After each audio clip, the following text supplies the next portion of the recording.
जय हिंद।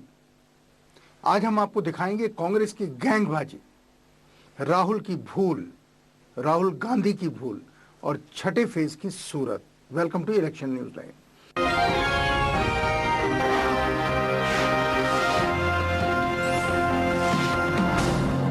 हम आपको सियासी पार्टियों की पॉलिटिक्स की हकीकत बताते हैं ताकि आप सियासत का असली चेहरा जान और समझ सकें। आइए पहले देखते हैं हेडलाइंस।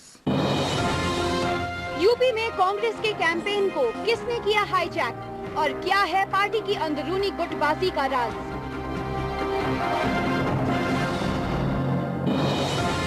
राहुल गांधी की मेहनत हुई बर्बाद, सोशल इक्वेशन को बदलने में रहे नाकाम।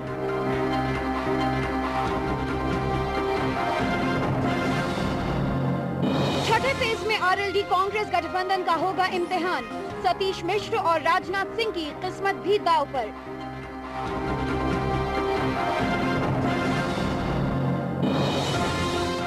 और मुसलमानों का होगा अहम रोल, कैसे पार्टियां कर रही हैं उन्हें रिझाने की कोशिश।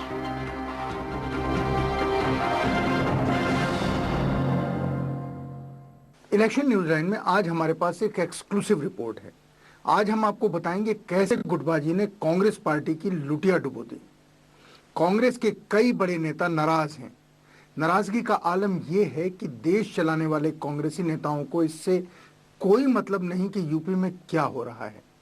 इनकी नाराजगी की वजह है कि यूपी में कांग्रेस पार्टी को एक गुट ने हाईजैक कर लिया है, जिसकी वजह से सारे पुराने और नए कार्यकर्ता और लीडर पार्टी के खिलाफ काम कर रहे हैं। किन लोगों की वजह से कांग्रेस यूपी में बर्बाद हुई और इस गैंग में कौन कौन लीडर शामिल है, आइए देखते हैं इलेक्शन न्यूज लाइन की इस एक्सक्लूसिव रिपोर्ट में।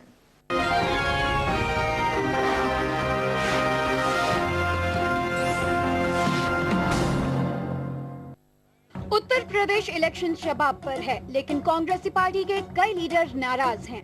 इनकी नाराजगी की वजह ये है कि इन्हें लगता है कि यूपी में कांग्रेस पार्टी को राहुल गांधी के करीबी कनिष्क ने हाईजैक कर लिया है। कांग्रेस के कुछ लीडरों ने मिलजुल कर एक गैंग बना लिया है। इस गैंग में कांग्रेस के लीडर मोहन प्रकाश, समाजवादी पार्टी से आए बेनी प्रसाद वर्मा हैं, साथ में राज बब्बर और सलीम शेरवानी भी हैं। ये लोग राहुल गांधी के हर फैसले को मुतासिर करते हैं। राहुल गांधी इन लोगों की बातों को तरजीह देते हैं। यही वजह है कि पार्टी के दूसरे लीडर इस गैंग से नाराज हैं। अब सवाल ये उठता है कि इन लीडरों को ऐसी गैंग बनाने की क्या जरूरत पड़ी? राहुल गांधी पिछले 3 साल से यूपी इलेक्शन के लिए मेहनत कर रहे हैं। जगह जगह जाकर नौजवानों को पार्टी में शामिल किया, पार्टी को मजबूत बनाने की कोशिश की। इस दौरान दिग्विजय सिंह और परवेज हाशमी हमेशा साथ साथ नजर आए। इन दोनों ने राहुल के तमाम मंसूबों को कामयाब बनाया, नौजवानों को पार्टी से जोड़ा, वर्कर्स की एक बड़ी फौज खड़ी करने में कामयाब भी हुए। राहुल गांधी ने भी इनकी हर बात मानी। दिग्विजय सिंह और परवेज हाशमी की राहुल के साथ नजदीकियां कांग्रेस के कई लोगों को खटकने लगी, खासकर उन लोगों को जो राहुल गांधी के सबसे करीबी सिपहसालार हैं। पार्टी में गिरोहबंदी हुई, बाहर के लीडरों को पार्टी ने फ्रंट में लाकर खड़ा कर दिया। दिग्विजय सिंह और परवेज हाशमी को इस गैंग ने दरकिनार कर दिया। टिकट बंटवारे में इन्हीं लोगों की बात मानी गई और उत्तर प्रदेश इलेक्शन को हाईजैक करने में ये गैंग कामयाब रहा। लेकिन इसका नुकसान सबसे ज्यादा राहुल गांधी को ही हुआ। टिकट देने में अकर बापरवरी और पैसे लेकर टिकट दिए जाने की शिकायतें आने लगी। इसी गैंग की वजह से बाहर से आए उम्मीदवारों को पार्टी ने टिकट दिया। वर्कर्स नाराज हो गए। राहुल गांधी ने ये वादा किया था कि 70 नौजवानों को पार्टी टिकट देगी, लेकिन सिर्फ 21 को ही टिकट मिला।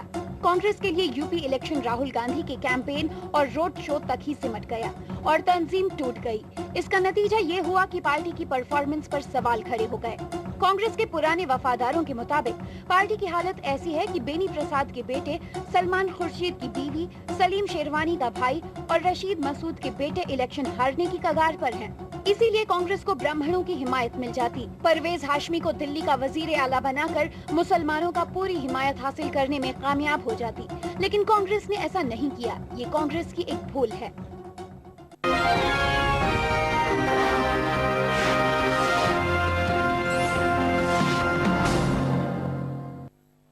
कांग्रेस के कई लीडरों का मानना है कि यूपी के नतीजे बिहार से कुछ बेहतर होंगे, इसलिए ये उम्मीद की जानी चाहिए कि इलेक्शन के बाद कांग्रेस पार्टी में यूपी में भी भूचाल आ सकता है। बेहतर से मतलब कांग्रेस 50 में 5 कम या 5 ज्यादा सीटें पा सकती है।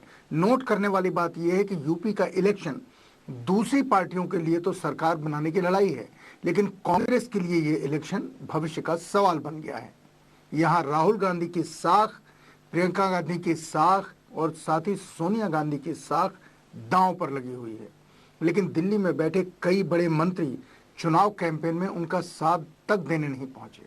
ये कहना पड़ेगा कि यूपी इलेक्शन के लिए राहुल गांधी ने बेशुमार मेहनत की, लेकिन वो आखिरी मौके तक ये नहीं समझ पाए कि कौन से लीडर पार्टी को आगे बढ़ाने वाले हैं और कौन लोग अपनी सियासत चमकाने की साजिश कर रहे हैं। राहुल गांधी को सियासत के इस खेल को समझने की जरूरत है। उनकी जरा सी चूक की वजह से कुछ लोगों ने पूरा कैंपेन हाईजैक कर लिया। कांग्रेस की गलतियों की लिस्ट लंबी है। उसने रणनीति तो सही बनाई, स्ट्रेटजी तो सही बनाई, लेकिन जब उस पर अमल करने का वक्त आया तो वो इसमें फेल हो गई, क्योंकि स्ट्रेटजी बनाने वाले कोई और थे और अमल करने वाले कोई और। कांग्रेस की सबसे बड़ी भूल ये है कि वो सोशल इक्वेशन को बदलने में कामयाब नहीं हो सकी। जब पार्टी ने यूपी इलेक्शन जीतने का प्लान बनाया तो हिकमत अमली बनाने वालों की राय ये थी कि मायावती से ब्राह्मण और मुसलमान नाराज हैं। पिछली बार इसी इलेक्शन की बदौलत मायावती मेजॉरिटी हासिल करने में कामयाब हुई थी। उनसे ब्राह्मण इसीलिए नाराज थे क्योंकि उन्हें मायावती हुकूमत के दौरान सिर्फ इस्तेमाल किया गया और इलेक्शन से पहले जिन वजीरों को मायावती ने निकाला उनमें ब्राह्मणों की तादाद ज्यादा थी। मुसलमान मायावती से इसलिए नाराज हैं क्योंकि SC/ST एक्ट का सबसे ज्यादा इस्तेमाल मुसलमानों के खिलाफ किया गया। साथ ही मायावती ने मुसलमानों की तरक्की के लिए कुछ भी नहीं किया। इसी दलील को बुनियाद मानकर कांग्रेस ने ये फैसला किया कि यूपी में पार्टी मुसलमानों और ब्राह्मणों की हिमायत हासिल करने की कोशिश करेगी। लेकिन गलती ये हो गई कि पार्टी ने दोनों फिरकों के सामने कोई चेहरा, कोई दमदार लीडर पेश नहीं किया। इस गलती की वजह से दोनों ही फिरके कांग्रेस से दूर ही रहे। इलेक्शन के वक्त दिल्ली की वजीर आला शीला दीक्षित को ब्राह्मणों को जीतने के लिए लगाया गया, लेकिन ये हिकमत अमली भी फेल हो गई। सलमान खुर्शीद ने कभी रिजर्वेशन के मुद्दे पर तो कभी बाटला हाउस पर ऐसे बयान दे दिए कि मुसलमान पहले से ज्यादा नाराज हो गए। राहुल गांधी के लिए ये चुनाव उनके जिंदगी का सबसे अहम इलेक्शन है। ऐसे में कांग्रेस पार्टी को यूपी के लिए बड़ी प्लानिंग करने की जरूरत थी। कांग्रेस को पिछले लोकसभा इलेक्शन में परवेज हाशमी की वजह से मुसलमानों की जो हिमायत मिली थी, लेकिन असेंबली इलेक्शन में पार्टी परवेज हाशमी को सही तरीके से प्रोजेक्ट नहीं कर सकी। परवेज हाशमी दिल्ली के लीडर हैं और शीला दीक्षित उत्तर प्रदेश की रहने वाली हैं। हकीकत यह है कि कांग्रेस पार्टी के पास उत्तर प्रदेश में एक भी ऐसा लीडर नहीं है जो मायावती या मुलायम सिंह यादव के सामने वजीर आला बनने की दावेदारी पेश कर सके।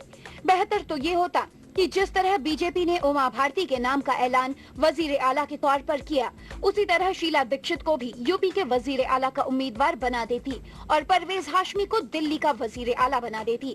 इससे दो फायदे होते।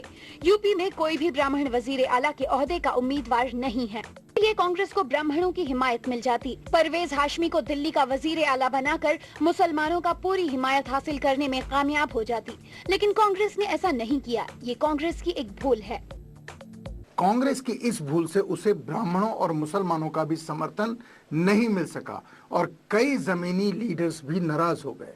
हालत ये है कि राहुल गांधी की सारी स्ट्रेटजी नाकाम साबित हुई। जो नौजवान कार्यकर्ता दिग्विजय सिंह और परवेज हाशमी की वजह से पार्टी में जान फूकने का काम कर रहे थे, वो इलेक्शन के समय पर जाकर घर बैठ गए और दिल पर पत्थर रखकर पार्टी पर आई मुसीबत को देखते रहे। इसलिए क्योंकि पिछले 3 साल या 4 साल से दिग्विजय सिंह और परवेज हाशमी यूपी के हर जिले में गए, हर कस्बे में गए, कार्यकर्ताओं को उन्होंने आइडेंटिफाई किया, लेकिन जब चुनाव आया तो कहानी कुछ और उन्हें नजर आई।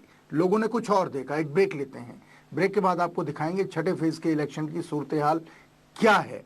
अभी वापस लौटते हैं, बस थोड़ा सा इंतजार। Ankush Capital, one-stop shop for insurance. We provide professional and quality solutions for health, life and your prestigious assets. For easy claims, contact Ankush Capital. Let's talk about our limitations. It's risky, but we can cover it. I'm not perfect. Just insured by Ankush Capital. We help you gather information, compare prices and apply instantly for health, life and general insurance from leading companies in India. Contact 9211-728141 or email info@ankushcapital.com. नजरों से दूर सत्ता के रहस्य सामने आएगी, छिपी हुई सच्चाई। सप्ताह की सबसे बड़ी पॉलिटिकल इनसाइड स्टोरी लेकर आ रहे हैं देश के सबसे निर्भीक और विश्वसनीय पत्रकार संतोष भारतीय। देखिए 2-2 शनिवार रात 8:30 बजे और रविवार शाम 6 बजे ईटीवी के सभी हिंदी चैनलों पर।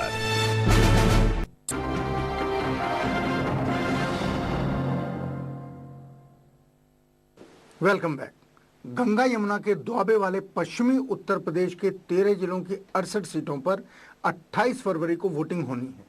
छठे फेज में कांग्रेस की आरएलडी से दोस्ती के अलावा आरएलडी के अध्यक्ष चौधरी अजीत सिंह, उनके पुत्र जयंत चौधरी, लोकदल से बगावत करके समाजवादी पार्टी का दामन थामने वाली अनुराधा चौधरी, समाजवादी पार्टी को ठेंगा दिखाकर कांग्रेस के पक्ष में खड़े रशीद मसूद, बीएसपी से बाहर आए हाजी याकूब कुरैशी और बीएसपी के ब्राह्मण चेहरे सतीश मिश्र और मंत्री रामवीर उपाध्याय की ताकत और किस्मत का फैसला भी होना है।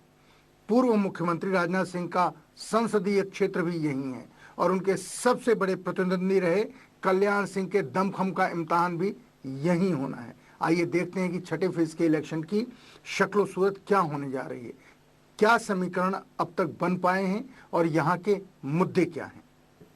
छठे फेज में अपनी किस्मत आजमा रहे कुल 128 उम्मीदवारों ने अपने खिलाफ क्रिमिनल केसेस का खुलासा हलफनामे में किया है। इनमें 52 पर कत्ल, डकैती, कत्ल की कोशिश, अगवा, असमत दरी, जबरन वसूली जैसे संगीन मामले शामिल हैं। टॉप 10 उम्मीदवारों की बात की जाए तो जवर हलके से जेडीयू के मनवीर सिंह तेवतिया के खिलाफ 31 मामले, मथुरा से बीएसपी उम्मीदवार पुष्पा शर्मा के खिलाफ 19, डिबाई से एसपी के उम्मीदवार भगवान शर्मा उर्फ गुड्डू पंडित के खिलाफ 13, धौलाना से बीएसपी के असलम के खिलाफ 23, सरधना से अतुल के खिलाफ 19, बागपत से पीस पार्टी के जय भगवान के खिलाफ 8 मामले दर्ज हैं। इस मरहले में क्रिमिनल्स के साथ साथ दर्जनों करोड़पति उम्मीदवारों के बीच 1 अरबपति भी मैदान में है। बीएसपी के सबसे ज्यादा 68 में से 59, बीजेपी के 67 में से 42, समाजवादी पार्टी के 68 में से 42, कांग्रेस के 34 में से 27, आरएलडी के 32 में से 24, जेडीयू के 34 में से 9 और पीस पार्टी के 46 में से 7 उम्मीदवार करोड़पति की लिस्ट में शामिल हैं। बात अगर अरबपति उम्मीदवार की जाए तो आगरा साउथ से कांग्रेस के नाजिर अहमद ने अपने हलफनामे में 1 अरब 41 करोड़ 39 लाख रुपए से ज्यादा की प्रॉपर्टी का खुलासा किया है। अगर मौजूदा एमएलएस की प्रॉपर्टी में इजाफे की बात की जाए तो इस बार मुख्तलिफ पार्टियों के 49 एमएलएस चुनावी मैदान में हैं। पिछले 5 सालों में इनकी प्रॉपर्टी में औसतन 2 करोड़ 12 लाख रुपए का इजाफा देखा गया, जो कि करीब 168% है। इसमें नंबर 1 पर किठौर असेंबली हलके से बीएसपी के एमएलए लखीराम नागर हैं। 5 सालों में उनकी प्रॉपर्टी में 11 करोड़ 31 लाख रुपए का इजाफा हुआ। नंबर 2 पर रहे मथुरा के बलदेव असेंबली हलके से एमएलए पूरन प्रकाश, इनकी प्रॉपर्टी में 6 करोड़ 63 लाख रुपए का इजाफा देखा गया। छठे फेज में कुछ ऐसे भी उम्मीदवार शामिल हैं जो डॉक्टरेट तक की तालीम हासिल कर चुके हैं। वहीं बीजेपी को छोड़कर एसपी, बीएसपी और कांग्रेस में 5वीं क्लास पास 15 उम्मीदवार हैं। 2007 के असेंबली इलेक्शन में यहां बीएसपी एक बड़ी ताकत बनकर उभरी थी, लेकिन इस बार इतनी सीटें जीत पाना बीएसपी के लिए मुश्किल हो सकता है। उधर हाजी याकूब कुरैशी समेत कई मुस्लिम नेताओं को अपने साथ लेकर अजीत सिंह इस बार जाट मुसलमान गठजोड़ का नया समीकरण बनाने की कोशिश में है। देखना यह है कि वो इस कोशिश में कितने कामयाब होते हैं। दूसरी तरफ मुसलमानों के वोट को पाने के लिए तमाम पार्टियों में होड़ लगी हुई है। छठे दौर में मेरठ जोन सहित आगरा और अलीगढ़ में भी वोटिंग होनी है। यहाँ करीब 2 दर्जन से ज्यादा सीटों पर मुस्लिम वोटर निर्णायक भूमिका यानी डिसाइसिव भूमिका निभाने के हालत में है। पहले मुस्लिम उम्मीदवारों को टिकट देने में दरियादिली दिखाने और उनके हक की लड़ाई का ढिंडोरा पीटने के बाद अब वोट के ये सौदागर मुस्लिम वोट अपनी थैली में गिरने का इंतजार कर रहे हैं।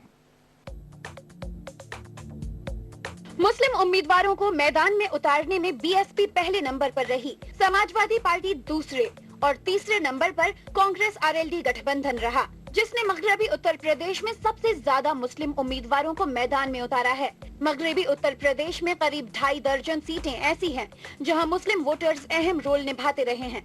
इन सीटों पर मुस्लिम वोटरों की आबादी 25 से 45% है। 2002 के इलेक्शन में मुस्लिम वोटरों ने मुलायम सिंह को अपना रहनुमा माना था, लेकिन 2007 के असेंबली इलेक्शन में बिगड़े कानूनी निजाम और दूसरी वजहों से मुस्लिम वोटरों ने बीएसपी का रुख कर लिया था। इस बार कोई भी दावे के साथ नहीं कह पा रहा कि मुस्लिम वोटर उनकी पकड़ में हैं। कांग्रेस ने इस बार मुसलमानों को लुभाने के लिए जमीन आसमान एक कर रखा है।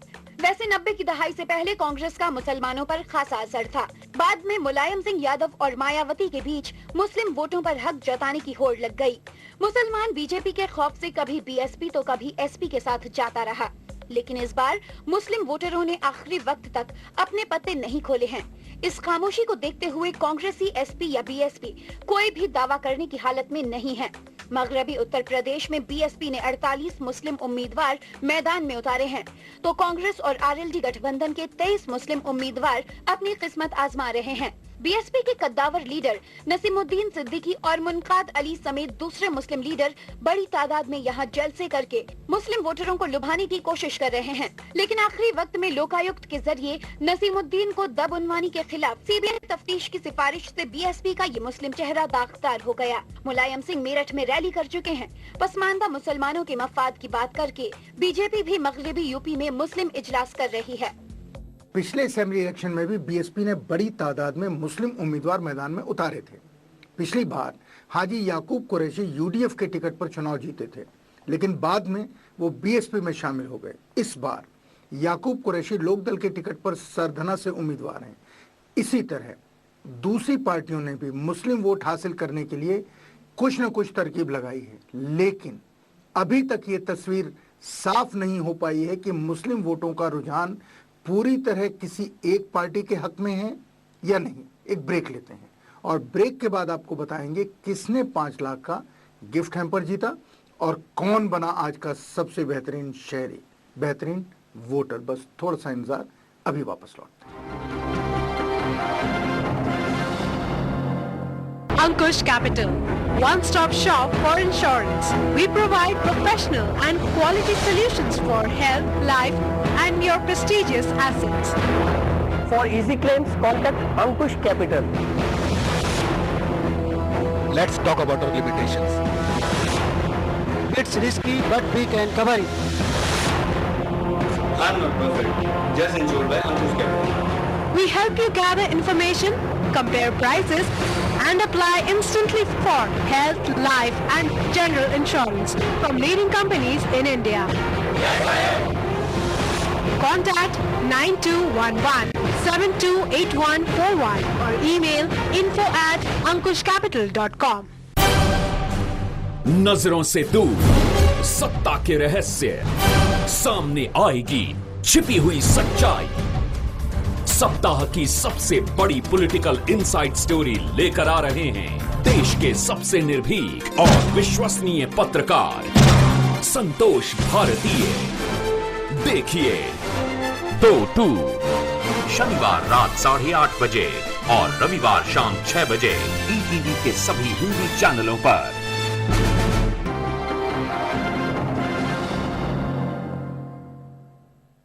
Welcome back. Election news line में अब हम आपको दिखाते हैं वोटर का इशारा, यानी आपका इशारा।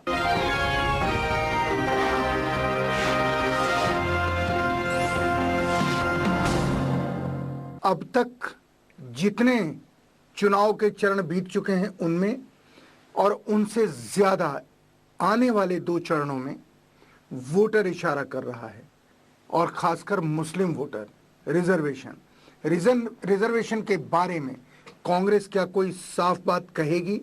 अभी भी वक्त है कि कांग्रेस साफ बात कहे, वो बातों को इधर उधर न उलझाए। अगर वो चाहती है कि पश्चिम में उसे मुसलमानों का थोक में वोट मिले और मुसलमान उसके साथ इस तरह खड़े हों कि वो देश में कह सके कि मुसलमान उसके साथ हैं, तो उसे रिजर्वेशन के ऊपर अपना रुख साफ करना चाहिए और ये कहना चाहिए कि जैसा उसने अनाउंस किया, सलमान खुर्शीद साहब ने अनाउंस किया, कांग्रेस के स्पोक्स पर्सन ने उसके ऊपर मोहर लगाई, 9% माइनॉरिटीज को रिजर्वेशन मिलेगा और उर्दू मैनिफेस्टो में मुस्लिम रिजर्वेशन की बात कांग्रेस ने की। इसके ऊपर कांग्रेस क्या अमल करेगी? अभी भी कुछ दिन बाकी हैं। अगर कांग्रेस राजस्थान, दिल्ली, हरियाणा और आंध्र में, चारों राज्यों में या किसी एक राज्य में 9% का रिजर्वेशन दे देती है तो इसमें कोई दो राय नहीं कि पश्चिमी उत्तर प्रदेश का मुसलमान झूम करके हाथ में कांग्रेस का झंडा उठाकर खुलेआम कांग्रेस को वोट देगा। देखना है कांग्रेस इस इशारे को समझती है या नहीं।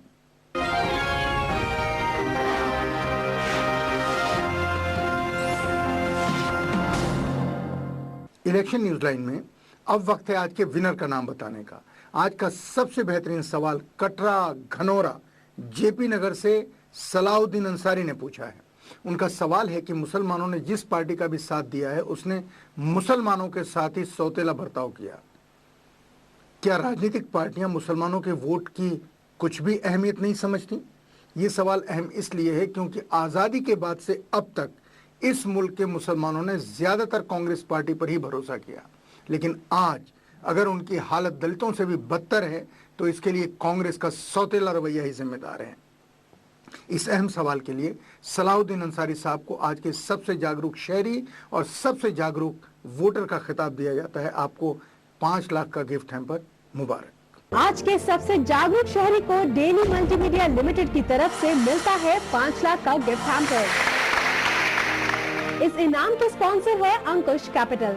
आप भी इनाम जीत सकते हैं। आप अपने सवाल 562635 पर एसएमएस कीजिए। एसएमएस करने के लिए पहले आप कैपिटल लेटर्स में ENL टाइप करें और अपने सवाल लिखें। साथ ही अपना नाम पता लिखना ना भूलें। इनाम की जानकारी के लिए सुबह 10 बजे से शाम 6 बजे तक 09211728141 पर फोन करें या मेल करें info@ankushcapital.com।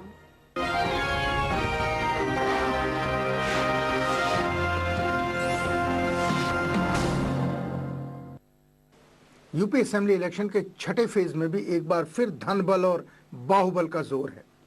चुनावी मैदान में जहां एक तरफ क्रिमिनल बैकग्राउंड वाले उम्मीदवारों का बोलबाला है, वहीं दूसरी तरफ करोड़पतियों की भी कमी नहीं है। इस फेज में किस्मत आजमा रहे कुल 1103 उम्मीदवारों में से 360 के हलफनामे से पता चलता है कि इनमें से 210 करोड़पति हैं।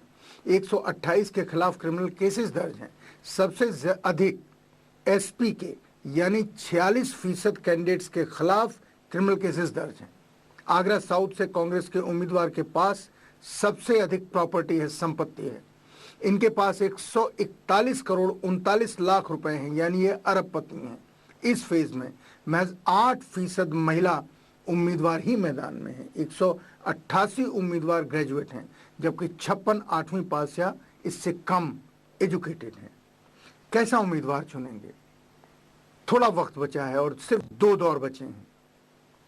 आपको फैसला लेना है, इसीलिए कहते हैं सही जानकारी लीजिए, सही फैसला कीजिए और सियासत का रुख तय कीजिए। अपना रोल समझिए। डेमोक्रेसी को बचाने के लिए आगे आइए। जय हिंद।